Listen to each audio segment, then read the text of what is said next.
Hello दोस्तों, कैसे हो। उम्मीद करता हूँ कि आप सभी अच्छे होंगे और अपनी तैयारी को बेहतर ढंग से कर रहे होंगे।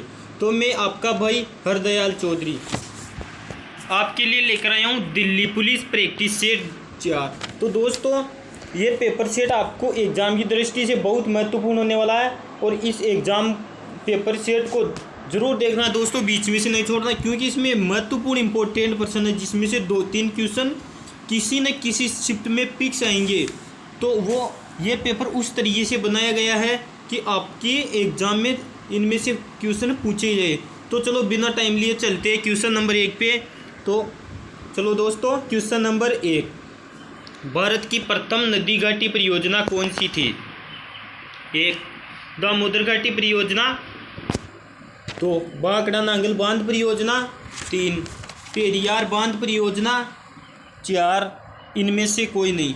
तो इसका सही आंसर क्या हो जाएगा दोस्तों, ऑप्शन नंबर 1 हो जाएगा, दामोदर नदी घाटी परियोजना। क्वेश्चन नंबर 2, विश्व की सबसे लंबी नदी कौन सी है। 1 नील नदी, 2 ब्रह्मपुत्र, 3 अमेजन, 4 वोल्गा। तो इसका सही आंसर क्या हो जाएगा दोस्तों, ऑप्शन नंबर 1 हो जाएगा, नील नदी। विश्व की सबसे लंबी नदी है नील नदी। ये नदियों का टॉपिक दोस्तों आपको पढ़ाया हुआ है, आप जाके देख लेना, चैनल पे वीडियो डाला हुआ है ये नदियों का, आप देख लेना जाके, पूरी नदियों का वर्णन है उसमें। आगे चलते हैं क्वेश्चन 3, अशोक ने किस धर्म को अपना लिया था। 1 हिंदू धर्म, 2 ईसाई धर्म, 3 बौद्ध धर्म, 4 सिख धर्म। तो इसका सही आंसर क्या हो जाएगा, ऑप्शन नंबर 3 बौद्ध धर्म। Option number 4, question number 4, Dhami गोली कांड कब हुआ। ए 15 जुलाई 1939, बी 14 जुलाई 1950, सी 16 जुलाई 1940, डी 16 जुलाई 1939। तो इसका सही आंसर क्या हो जाएगा दोस्तों, ऑप्शन नंबर 1 16 जुलाई 1939। हाँ दोस्तों, आप क्वेश्चन आता है आपके मन में, इसका उत्तर ठान लो भाई, ये इसका उत्तर है, सही उत्तर। फिर आप अपनी कॉपी में लिख लो या ए बी है, फिर जिसका सही उत्तर होता है वो देख लो। अगर आपका गलत आता है उत्तर तो उसको गलत का चिन्ह कर दो, अगर सही आता है तो सही कर दो। और उस प्रकार से आपकी तैयारी परखो कि हमारे कितने में से कितने क्वेश्चन सही हो रहे हैं, कितने गलत हो रहे हैं, उसके आधार पर कौन से टॉपिक से गलत हो रहे हैं और कौन से सही हो रहे हैं। तो इसके आधार पर आप तैयारी करो और डेली ये क्वेश्चन पेपर लेते रहो, क्योंकि हर परीक्षा में 2-3 क्वेश्चन इनसे पूछा जाता है। आगे चलते क्वेश्चन 5, भारत का संविधान कब लागू हुआ। 1 26 जनवरी 1950, 2 15 अगस्त 1946, 3 26 नवंबर 1946, 4 26 दिसंबर 1950। तो इसका सही आंसर क्या हो जाएगा, ऑप्शन नंबर 1 26 जनवरी 1950। क्वेश्चन 6 पे चलते हैं।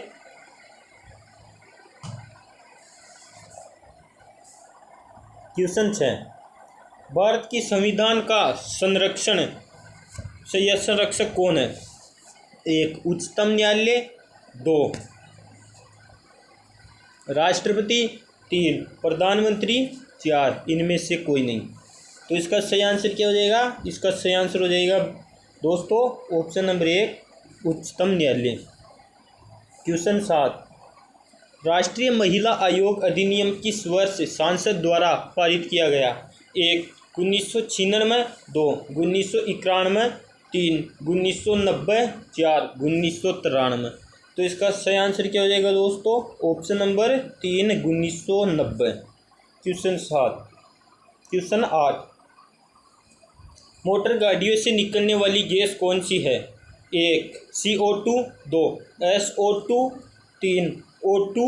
CO2 का मतलब carbon dioxide, SO2 sulphur dioxide, O2 oxygen और 4 कार्बन मोनोऑक्साइड। तो इसका सही आंसर क्या हो जाएगा, ऑप्शन नंबर 4 कार्बन मोनोऑक्साइड। दोस्तों, मोटर गाड़ियों से कार्बन मोनोऑक्साइड गैस निकलती है जो बहुत ही विषैली होती है और बहुत हानिकारक होती है।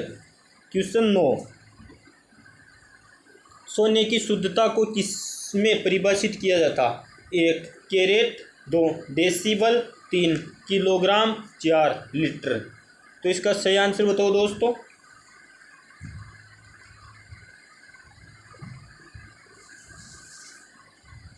तो इसका सही आंसर क्या हो जाएगा? Option A carat. डेसिबल में ध्वनि को मापा जाता है, ध्वनि को किलोग्राम में पदार्थ की मात्रा को, और माप लीटर में तरल पदार्थ को, और द्रव पदार्थ को किलोग्राम में मापा जाता है। ये इम्पोर्टेंट है दोस्तों। जैसे चीनी हुई वो कितने किलोग्राम है, जैसे दूध कितने लीटर है, तो द्रव को, ठोस को नापा जाता है किलोग्राम में और द्रव को मापा जाता है लीटर में। ध्वनि की मात्रा डेसिबल में नापी जाती है, कितने डेसिबल ध्वनि है, और सोने की शुद्धता कितने कैरेट है, ये कैरेट में मापा जाता है। शुद्ध सोना कितना होता है? 24 कैरेट का शुद्ध सोना होता है। आगे चलते क्वेश्चन 10। गुब्बारों को भरने के लिए किस गैस का प्रयोग किया जाता है? Option 1 helium, option 2 hydrogen, option 3 nitrogen, option 4 organ. तो इसका सही आंसर क्या हो जाएगा? Option number 2 hydrogen. गुब्बारों में हाइड्रोजन भरी जाती है। हीलियम भी भर सकते हैं, लेकिन हीलियम से भरे गुब्बारे ऊपर जाने के बाद फट जाते हैं, इसलिए हीलियम नहीं भरी जाती और हाइड्रोजन भरी जाती है। क्वेश्चन 11। वेदों में निम्न में से किससे सृष्टि रचयिता कहा गया है? 1 शंकराचार्य, 2 वल्लभाचार्य, 3 विवेकानंद, 4 इनमें से कोई नहीं। तो इसका सही आंसर क्या हो जाएगा? इसका सही आंसर हो जाएगा ऑप्शन नंबर 1 शंकराचार्य। क्वेश्चन 12। चांद पर पहुंचने वाला पहला व्यक्ति कौन था? 1 Yuri Gagarin, 2 Robert Hooke, 3 Santosh Yadav, 4 Neil Armstrong. तो इसका सही आंसर क्या हो जाएगा? इसका सही आंसर हो जाएगा ऑप्शन नंबर 4 नील आर्मस्ट्रॉन्ग था, जो सर्वप्रथम चांद पर गया था। आगे चलते हैं नंबर 13 क्वेश्चन। भारत में हीरे की खानें कहाँ स्थित है? 1 राजस्थान, 2 आंध्र प्रदेश और छत्तीसगढ़, 3 मध्य प्रदेश, 4 केरल। तो इसका सही आंसर हो जाएगा दोस्तों ऑप्शन नंबर 3 आंध्र प्रदेश और छत्तीसगढ़। क्वेश्चन 14 पे चलते हैं। श्री कृष्ण ने कौरव पांडव युद्ध के समय अर्जुन को उपदेश दिया, उसका वर्णन कहाँ मिलता है? Option 1 Bhagavad Gita, option number 2 Ramayana, option number 3 Quran, option number 4 इनमें से कोई नहीं। तो इसका सही आंसर क्या हो जाएगा? Option number 1 Bhagavad Gita. रामायण में राम जी का वर्णन आता है, राम जी का जीवन पूरा कैसे बीता, कैसे गुजरा, वो आता है। आगे चलते हैं क्वेश्चन 15। सती प्रथा का अंत करने के लिए किस भारतीय नेता ने प्रयत्न किए? 1 दयानंद सरस्वती, 2 आत्माराम पांडुरंग, 3 चंद्रशेखर आज़ाद, 4 राजा राममोहन राय। तो दोस्तों इस न को काट लेना, केवल राय है, राजा राममोहन राय। तो इसका सही आंसर क्या हो जाएगा दोस्तों? ऑप्शन नंबर 4 राजा राममोहन राय सती प्रथा का अंत। क्वेश्चन 16 पे चलते। राष्ट्रीय गान को गाने में अधिकतम कितना समय लगता है? Option 1 56 second, option 2 59 second, option 3 52 second, option 4 51 second. तो इसका सही आंसर क्या हो जाएगा? ऑप्शन नंबर सी हो जाएगा इसका 52 सेकेंड। राष्ट्रगान को गाने में 52 सेकेंड लगते हैं। क्वेश्चन चलते हैं 17 पे। कॉर्नवालिस द्वारा स्थायी बंदोबस्त की पद्धति कब लागू की गई? 1 1780, 2 1744, 3 1746, 4 1796। तो इसका क्या आंसर हो जाएगा दोस्तों? इसका आंसर हो जाएगा ऑप्शन नंबर 1 1780 में। जय Shri Ram. Question 18। Simon commission कब भारत आया? 1 1928, 2 1936, 3 1944, 4 1912।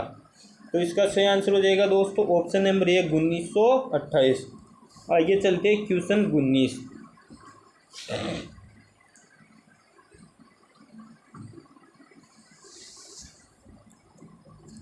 जलियांवाला बाग हत्याकांड कब हुआ? 14 अप्रैल 1919, 2 13 अप्रैल 1919, 3 15 अप्रैल 1919, 4 इनमें से कोई नहीं। तो इसका सही आंसर क्या हो जाएगा? ऑप्शन नंबर 2 13 अप्रैल 1919। क्वेश्चन 20। दोस्तों इन क्वेश्चनों को आप अपनी कॉपी में नोटबुक में नोट कर लो, क्योंकि ये बहुत इंपॉर्टेंट क्वेश्चन है और आप जैसे एग्ज़ाम पास है इन क्वेश्चनों को वापस देख के जाना। अभी तो आप देख ही रहे हो और इनको वापस देख के जाना, क्योंकि इन क्वेश्चनों में से बहुत क्वेश्चन आने वाले और आपको एग्ज़ाम में बहुत फ़ायदा देने वाले। तो चलो क्वेश्चन 20 पे चलते हैं। अजंता की गुफाएं किस राज्य में है? 1 केरल, 2 तमिलनाडु, 3 महाराष्ट्र, 4 जम्मू कश्मीर। तो इसका सही आंसर क्या हो जाएगा? Option number 3 Maharashtra. Question 21। Bharat छोड़ो आंदोलन कब शुरू हुआ? 1 18 अगस्त 1942, 2 28 अगस्त 1942, 3 8 अगस्त 1942, 4 16 अगस्त 1942। तो इसका सही आंसर क्या हो जाएगा दोस्तों? 8 अगस्त 1942। आगे चलते क्वेश्चन 22। आज़ाद हिंद फौज की स्थापना किसने की? 1 सुभाष चंद्र बोस, 2 चंद्रशेखर आज़ाद, 3 दादा भाई नौरोजी, 4 महात्मा गांधी। तो इसका सही आंसर क्या हो जाएगा दोस्तों? इसका सही आंसर हो जाएगा ऑप्शन नंबर 1 सुभाष चंद्र बोस ने आज़ाद हिंद फौज की स्थापना की थी। आगे चलते क्वेश्चन 23। नोहकलियाई झरना किस प्रदेश में स्थित है? ऑप्शन 1 केरल, बी असम, सी मणिपुर, डी मेघालय। तो इसका सही आंसर क्या हो जाएगा? डी हो जाएगा, मेघालय में है नोहकलियाई। ये बहुत इंपॉर्टेंट क्वेश्चन है दोस्तों, इसको स्टार लगा लो आप। आगे चलते हैं क्वेश्चन 24। उत्तर पश्चिमी पवनों के कारण भारत में क्या होता है? ए उत्तर पूर्वी भारत में शीतकालीन वर्षा, 2 चेन्नई में शीतकालीन वर्षा, 3 थार मरुस्थल में तूफान, 4 हिमालय में तेज हवाओं का चलना। तो इसका सही आंसर क्या हो जाएगा दोस्तों? ऑप्शन बी चेन्नई में शीतकालीन वर्षा। आगे चलते क्वेश्चन 25। भारत का सबसे बड़ा नमक उत्पादक राज्य कौन सा है? ए राजस्थान, 2 गुजरात, 3 तमिलनाडु, 4 उड़ीसा। तो इसका सही आंसर क्या हो जाएगा दोस्तों? इसका सही आंसर हो जाएगा ऑप्शन नंबर बी गुजरात। आगे चलते क्वेश्चन 26। बारसूकी प्रपात भारत के किस राज्य में स्थित है? ए कर्नाटक, बी आंध्र प्रदेश, सी तेलंगाना, डी तमिलनाडु। तो इसका सही आंसर क्या हो जाएगा दोस्तों? इसका हो जाएगा ऑप्शन नंबर ए कर्नाटक। बारसूकी प्रपात कर्नाटक में स्थित है। क्वेश्चन 27। भारत में अधिकतर किस प्रकार के वन पाए जाते हैं? ए उष्णकटिबंधीय पर्णपाती वन, बी सवाना व मरुस्थलीय वनस्पति, डी भूमध्य रेखीय सदाबहार, डी उष्णकटिबंधीय वर्षा वन। तो इसका सही आंसर क्या हो जाएगा? ऑप्शन ए उष्णकटिबंधीय पर्णपाती वन। भारत के अधिकतर उष्णकटिबंधीय पर्णपाती वन पाए जाते हैं। आगे चलते क्वेश्चन 28। भारतीय संविधान की रचना में निम्नोक्त में से किसका सर्वाधिक गंभीर प्रभाव छोड़ा? ए ब्रिटिश संविधान, बी संयुक्त राज्य अमेरिका का संविधान, सी आयरलैंड का संविधान, डी भारत सरकार अधिनियम 1935। तो इसका सही आंसर क्या हो जाएगा दोस्तों? ऑप्शन डी भारत सरकार अधिनियम 1935। इससे ज़्यादातर संविधान लिया गया है भारत का। आगे चलते क्वेश्चन 29।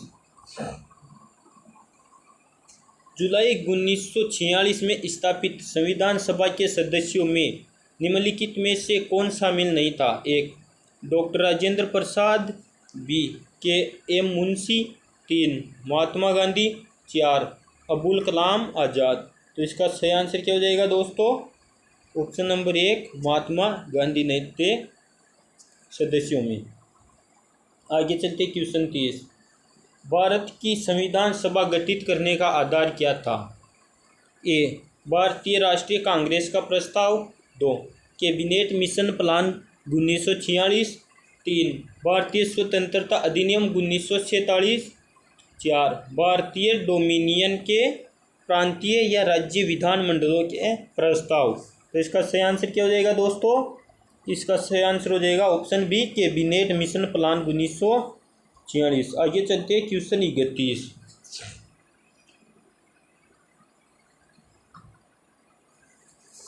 स्वतंत्र भारत की लोकसभा का पहला अध्यक्ष कौन था? ए हुक्म सिंह, बी बलिराम भगत, 3 रवि रॉय, 4 जीवी मावलंकर। तो दोस्तों इसका सही आंसर क्या हो जाएगा? ऑप्शन डी जीवी मावलंकर। स्वतंत्र भारत की लोकसभा का पहला अध्यक्ष था जीवी मावलंकर। आगे चलते क्वेश्चन 32। भारत की संविधान सभा का संवैधानिक सलाहकार कौन था? A doctor Rajendra Prasad, B doctor Bhimrao Ambedkar, C sir B N Rau, D K M Munshi. तो इसका सही आंसर क्या हो जाएगा दोस्तों? Option C sir B N Rau. Question 33। भारतीय संविधान अपनाया गया था? एक 26 जनवरी 1950, बी 26 जनवरी 1949, सी 26 नवंबर 1949, डी 31 दिसंबर 1949। तो इसका सही आंसर क्या हो जाएगा? 26 नवंबर 1949। आगे चलते क्वेश्चन 34। भारत का पहला उप प्रधानमंत्री कौन था? ए मोरारजी देसाई, बी वल्लभ भाई पटेल, सी गोविंद वल्लभ पंत, डी देवीलाल। तो इसका सही आंसर क्या हो जाएगा? ऑप्शन बी सरदार वल्लभ भाई पटेल भारत का पहला उप प्रधानमंत्री था। प्रधानमंत्री जवाहरलाल नेहरू, JLN जवाहरलाल नेहरू थे। क्वेश्चन 35। निम्नलिखित में से भारतीय संविधान सभा का अध्यक्ष कौन था? A doctor Rajendra Prasad, B Jawaharlal Nehru, C MA Jinnah, D Lal Bahadur Shastri. तो इसका सही आंसर क्या हो जाएगा? ऑप्शन ए डॉक्टर राजेंद्र प्रसाद संविधान सभा का अध्यक्ष भारतीय। आगे चलते क्वेश्चन 36। महाराष्ट्र के संगीत रंगमंच का प्रसिद्ध लोकरूप कौन सा है? ए लावणी, बी नौटंकी, सी तमाशा, डी गाथा। तो इसका सही आंसर क्या हो जाएगा? ऑप्शन ए लावणी। आगे चलते क्वेश्चन 37। निम्नलिखित में से किस नृत्य शैली में कथा या भाव हमेशा महाभारत या रामायण से लिया जाता है? A Odisha, B Bharatanatyam, C Kuchipudi, D Mohiniyattam. तो इसका सही आंसर क्या हो जाएगा? Option C Kuchipudi. Question 38। Kabir Hindi की किस स्थानीय भाषा डायलेक्ट में लिखते थे? A Awadhi, B Bhojpuri, C Brajbhasha, D Maithili. तो इसका सही आंसर क्या हो जाएगा दोस्तों? ऑप्शन एक अवधी। क्वेश्चन 39। सितार और वीणा पर बजाई गई एक ही स्वर में किसमें अंतर होता? ए तारत्व, बी गुणता, सी तारत्व और गुणता दोनों में, डी इन दोनों में से किसी में नहीं। तो इसका सही आंसर क्या हो जाएगा दोस्तों? इसका सही आंसर हो जाएगा ऑप्शन नंबर बी गुणता। गुणता में अंतर होता है सितार और वीणा में। क्वेश्चन 40। एक ही स्थान पर लगने वाले 2 महाकुंभ मेलों के बीच कितना अंतराल होता है? ए 6 वर्ष, बी 10 वर्ष, सी 12 वर्ष, डी 15 वर्ष। तो इसमें का सही आंसर हो जाएगा ऑप्शन सी 12 वर्ष। कुंभ मेला कितने वर्षों बाद भरता है? तो इसका हो जाएगा 12 वर्षों बाद। आगे चलते क्वेश्चन 41। निम्नोक्त में से कौन हिंदुस्तानी शास्त्रीय वाद्य संगीत में सुविख्यात है? A Shobhana Narayan, B MS Subbulakshmi, C Pandit Jasraj, D MS Gopal Krishnan. तो इसका सही आंसर क्या हो जाएगा दोस्तों? Option number B AMA Subbulakshmi हो जाएगा इसका सही आंसर। क्वेश्चन चलते हैं 42। चंडीगढ़ का वास्तुविद ले कॉर्बूजिया किस देश का राष्ट्रीय था? ए नीदरलैंड, बी पुर्तगाल, सी UK, डी फ्रांस। तो इसका सही आंसर क्या हो जाएगा? Option number D France. Option चलते हैं क्वेश्चन 43। निम्नलिखित में से प्रसिद्ध वायलिन वादक कौन है? A professor TN Krishnan, B Sonal Man Singh, C Parveen Sultana, D Amrita Shergill. तो इसका सही आंसर क्या हो जाएगा दोस्तों? Option number 1 professor TN Krishnan हो जाएगा, वायलिन वादक प्रसिद्ध। आगे चलते हैं क्वेश्चन 44। पुष्कर मेले का आयोजन कहाँ होता है? A Jodhpur, B Ajmer, C Jaipur, D Udaipur. तो इसका सही आंसर क्या हो जाएगा दोस्तों? Option number B Ajmer. Pushkar मेले का आयोजन कहाँ होता है? अजमेर में। आगे चलते क्वेश्चन 45। यामिनी राय ने कला के किस क्षेत्र में नाम कमाया? ए मूर्तिकला, बी संगीत, सी चित्रकला, डी नाट्यकला। तो इसका सही आंसर क्या हो जाएगा दोस्तों? ऑप्शन नंबर सी चित्रकला।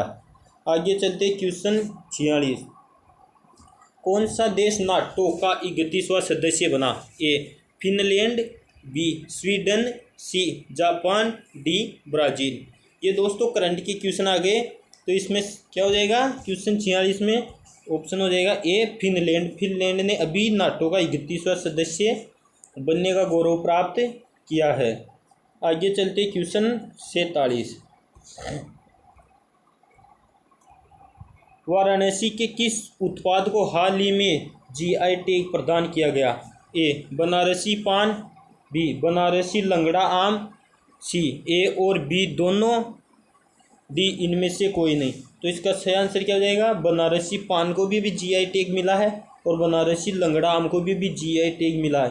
तो ये क्या हो जाएंगे? दोनों। तो दोनों की इसमें सी में ए और बी दोनों। तो इसका सही आंसर क्या हो जाएगा दोस्तों? ऑप्शन नंबर सी बनारसी पान और बनारसी लंगड़ा आम। अब चलते क्वेश्चन 48 पे। भारत के किस स्पेस स्टार्टअप ने 3D प्रिंटेड क्रायोजेनिक इंजन का सफल परीक्षण किया? Option A Dhruva space, option B Skyroot aerospace, C Astrome technology, D Vesta space technology. तो इसका सही आंसर क्या हो जाएगा दोस्तों? इसका सही आंसर हो जाएगा option number B Skyroot Aerospace. आगे चलते क्वेश्चन 49। डोप टेस्ट में फेल होने के कारण किस महिला वेट लिफ्टर पर 4 साल का प्रतिबंध लगा दिया गया है? ए संजीता चानू, बी रेणुबाला चानू, सी सकीना खातून, डी कविता देवी। तो इसका सही आंसर क्या हो जाएगा दोस्तों? इसका सही आंसर हो जाएगा option number 1 Sanjita Chanu weight lifter थी, जिसको हाल ही में डोप टेस्ट में फेल होने के कारण 4 साल का बैन लग गया। अब ये 4 साल तक खेल में हिस्सा नहीं ले सकती है। आगे चलते क्वेश्चन नंबर 50 एवं GK का अंतिम क्वेश्चन। इस पेपर का निचोड़ इस क्वेश्चन के साथ है। ये क्वेश्चन बता देंगे दोस्त, जल्द से मैसेज कर दो तो मान लेंगे कि वास्तव में आपकी तैयारी है। इंडिया जस्टिस रिपोर्ट 2022 में किस राज्य ने शीर्ष स्थान हासिल किया?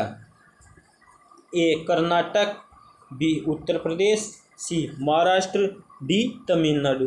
तो जल्द से इस क्वेश्चन का आंसर दोस्तों कमेंट बॉक्स में दीजिए। मैं देखता हूँ कि कौन सा बंदा है जिसकी तैयारी परफेक्ट है। तो इसका सही आंसर हो जाएगा ऑप्शन ए कर्नाटक। अब आते दोस्तों कंप्यूटर के क्वेश्चनों में। तो चलो चलते हैं कंप्यूटर के आज के 10 क्वेश्चनों में बिना टाइम लिए। दोस्तों बहुत इंपॉर्टेंट कंप्यूटर के क्वेश्चन लेके आया हूँ आपके लिए। दोस्तों मैं इतनी मेहनत से आपके लिए क्वेश्चन बनाता हूँ, तो मेरी मेहनत को भी आप ध्यान में रखते हुए आपको अच्छे से तैयारी करना है और पेपर को देना है। तो आप इन क्वेश्चनों को देखना, आपके एग्जाम में बहुत क्वेश्चन आप मेरे को मैसेज करोगे बाद में कि वास्तव में इनमें से क्वेश्चन आए।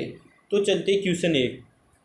निम्नलिखित में से सामान्य तौर पर प्रयोग किए जाने वाले फ्लॉपी डिस्केट का साइज क्या होता है? 1 312 इंच, बी 5 इंच, सी 4 इंच, डी 3 इंच। तो इसका सही आंसर क्या हो जाएगा दोस्तों? ऑप्शन ए 312।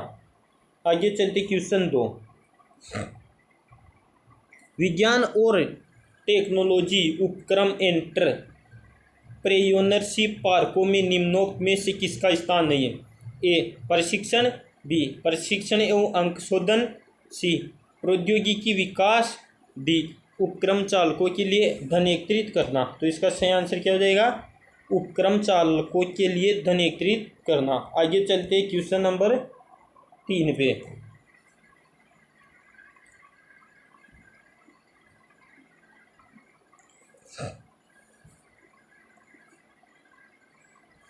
निम्नोक्त परिपथों सर्किट में से किसका प्रयोग कंप्यूटर में स्मृति यंत्र या मेमोरी डिवाइस की भांति किया जाता? ए परिशोधक रेक्टिफायर, बी उलट पुलट फ्लिप फ्लॉप, सी तुलनित्र या कंपेरेटर, डी क्षणकारी या एटेनुएटर। तो इसका सही आंसर क्या हो जाएगा? ऑप्शन बी उलट पुलट या फ्लिप फ्लॉप। आगे चलते क्वेश्चन 4। संगणकों या कंप्यूटरों में मौलिक प्रयोज्यता के लिए AND का प्रयोग किस लिए करते हैं? ए जोड़ने, बी घटाने, सी गुणा करने, डी भाग देने। तो इसका सही आंसर क्या हो जाएगा दोस्तों? ऑप्शन ए जोड़ने। क्वेश्चन 5। निम्नोक्त में से कौन सी दूरसंचार की मूल्य जुड़ी सेवा नहीं मानी जाती? A electronic mail, B STD, C fax, D radio paging सेवा। तो इसका सही आंसर क्या हो जाएगा दोस्तों? Option A electronic mail. आगे चलते क्वेश्चन नंबर 6 पे। किसी संगठन के इंट्रोडक्टरी वेब पेज को निम्नलिखित में से क्या कहा जाता? A portal, B portal, C home page, D website. तो इसका सही आंसर क्या हो जाएगा दोस्तों? Option number C home page. इसको होम पेज कहा जाता है। क्वेश्चन 7। ईमेल का जनक किसे माना जाता है? A Bill Gates, B Arthur C Clarke, C Ray Tomlinson, D Sabir Bhatia. तो इसका सही आंसर क्या हो जाएगा दोस्तों? ऑप्शन सी रे टॉमिल्सन। ये बहुत इंपॉर्टेंट क्वेश्चन है। आजकल ईमेल की दुनिया, ईमेल पे सब कुछ होता है, तो इसका पूछा जा सकता है। तो इसका याद रखना, ईमेल का जनक रे टॉमिल्सन। आगे चलते क्वेश्चन 8 पे। निम्नलिखित में से वह व्यक्ति कौन सा है जिसने सूचना प्रदर्शन का नया रूप सर्जित किया, जिसे वर्ल्ड वाइड वेब कहा जाता है? कौन सा? www का क्या किया? नया रूप सर्जित किया। तो इसका सही आंसर क्या हो जाएगा? Bob Kahn, B Tim Berners-Lee, C Robert Morris junior, D Michael Dertouzos. तो इसका सही आंसर क्या हो जाएगा दोस्तों? इसका सही आंसर हो जाएगा option number B Tim Berners-Lee. आगे चलते क्वेश्चन 9।